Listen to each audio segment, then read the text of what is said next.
Chronique du mois d'avril avec CAI Astrid Matran. Bonjour. Eh bien, aujourd'hui, comme chaque début de mois, nous allons parler des pépites, des moments assez drôles ou surprenants qui peuvent vous permettre de voir en fait votre quotidien différemment avec vos animaux de compagnie suite à des extraits en communication animale intuitive. Alors, j'ai travaillé dernièrement sur un magnifique berger australien qui pratique l'agility, qui a 2 ans. Et donc ce dernier a une certaine réactivité congénère, c'est-à-dire que dès qu'il voit un congénère qu'il ne connaît pas, il le fixe droit dans les yeux, se jette sur lui et aboie, ce qui crée en effet quelques complications que vous pouvez imaginer. Eh bien oui, eh bien, il se trouve que ce garçon de 2 ans avait dans sa tête l'impression d'être toujours un chiot. Il avait vraiment absolument pas du tout conscience d'être un adulte. Alors ça veut dire qu'il va réagir avec d'autant plus de virulence. Donc quand je lui ai expliqué que non, c'était un adulte et que non, sa croissance est définitivement terminée. Ah bon? Mais déjà? Je suis déjà un adulte, moi? Oh bah alors ça alors. Oh bah dis donc, c'est passé vite. Ah bah ouais, tu m'étonnes. Ah oui, c'est sûr, oui, ça passe trop vite, hein. Je suis bien d'accord. Alors parmi mes chouchous favoris, nous avons Julius, qui a passé malheureusement les pures années dans le début de sa vie donc dans un laboratoire, qui, pour lui, c'était pas tout à fait inné en fait le fait que on ne fait pas pipi dans la maison. Voilà. Donc déjà, il a fallu annoncer la nouvelle. Ah bon? On peut pas faire pipi dans la maison? Mais pourquoi? Et pourquoi? Non, mais parce que, enfin vraiment, c'était la grande découverte en fait pour lui. Il voyait vraiment aucun inconvénient. Et puis donc au fur et à mesure du travail, le copain avec lequel il vit lui a bien annoncé que non, ça ne se faisait pas et que ça sentait quand même particulièrement bizarre dans la maison. Et donc, ouais, non, mais oui, il m'a dit que non, en fait, c'était plus possible. Non. Donc bon, voilà. Donc non, non, on peut pas faire pipi bah, dès qu'on en a envie dans la maison parce que sinon, ça devient un peu compliqué pour tout le monde, à vrai dire. Alors, dans les originaux. Donc j'ai travaillé sur un super magnifique petit Jack Russell qui a eu un début de vie terrible. Donc cette dame, une dame donc qu'il a récupérée à la SPA et ce chien en fait a vécu pendant plusieurs années dans une famille où elle malheureusement subit la maltraitance. Voilà. Et donc à chaque fois que la télé était allumée en fait, il se mettait comme un suricate devant la télé.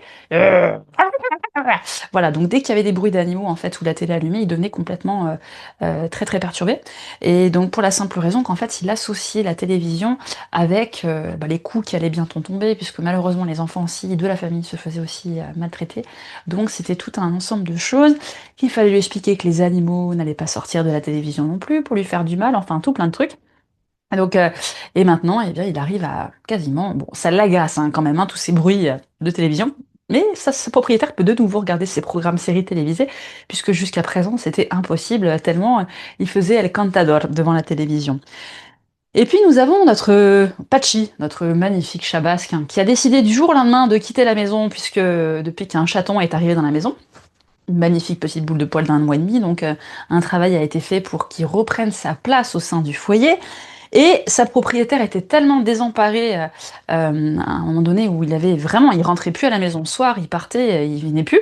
Elle l'a intercepté donc dans un champ, en train de courir, il était en pleine chasse, et donc elle va vers lui et tout, elle le voit, et puis là, il la regarde vraiment en mode non mais t'es sérieuse hein? Tu fais quoi là? Je suis en train de chasser en fait, donc on parlera plus tard si tu veux. J'ai pas que ça à faire, parce que là je suis occupée en fait. Voilà, donc ça faisait vraiment ça, et donc du coup, il est aussi vite parti qu'elle l'a vu. Et oui, ils sont très occupés. Contrairement à ce que vous croyez, vos animaux de compagnie ont beaucoup d'activités dans leur quotidien. Certains font de la surveillance permanente, d'autres vont faire du nettoyage, d'autres...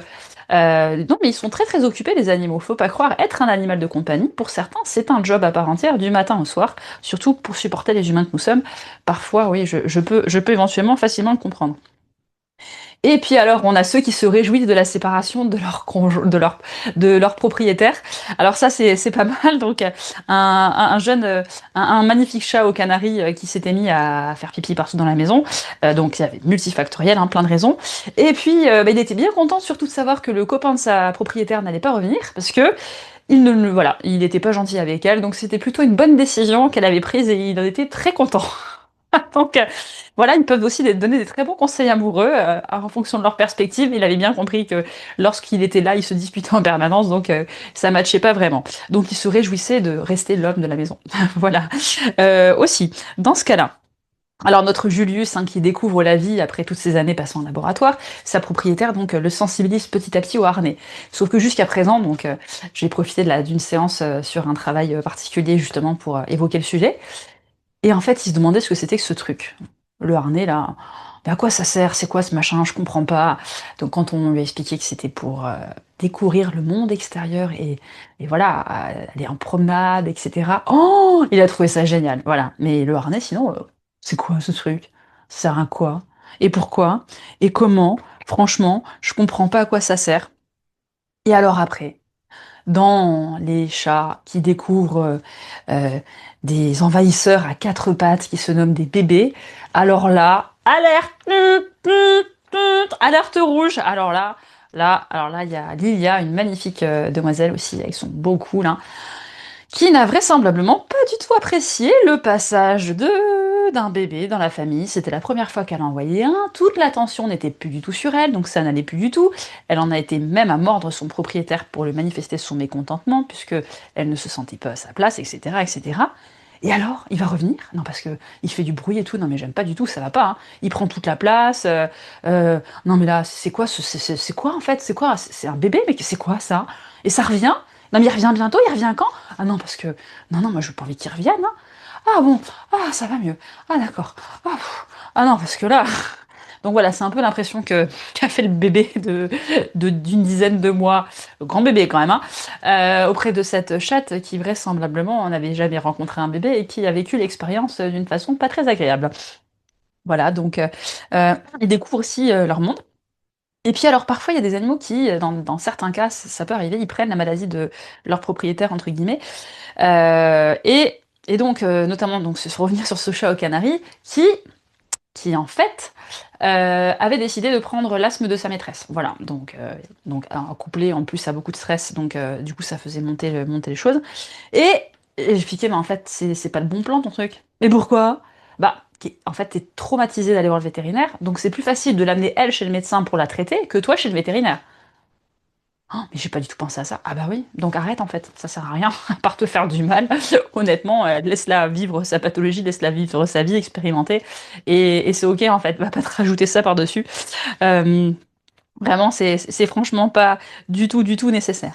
Et alors dans la série coaching en fait, mode Rocky, donc il fallait expliquer à un chat comment alors encore un chat qui a fugué de son territoire pendant 2 mois, qui voulait plus rentrer à la maison à cause d'un chat sauvage qui a un petit peu venu squatter à la maison, un peu plus que beaucoup, d'accord, soit squatter en permanence. Bah, ce chat du coup il est parti, il voulait pas revenir chez lui, donc là il a refait suite au travail apparition en fait à proximité donc de la maison chez le voisin. Et et bah du coup, encore un qui se prenait pour un chaton aussi, face à un Goliath, un gros chat qui lui a déjà qui l'a déjà attaqué. Donc il a peur de revenir à la maison, notamment à cause de ce chat. Et donc il a fallu lui donner des conseils sur comment se comporter. Ouais, tu feules, tu fais le gros comme ça et tout, t'impressionnes. Voilà, donc jusqu'où on peut aller en termes de conseils pour faciliter les choses. Donc on verra bien où ceci nous mène. En tout cas, si vous avez apprécié le contenu, n'hésitez pas à mettre un petit commentaire, un petit pouce. Et sinon, eh bien, très belle journée et à bientôt en espérant que ce contenu vous ait plu.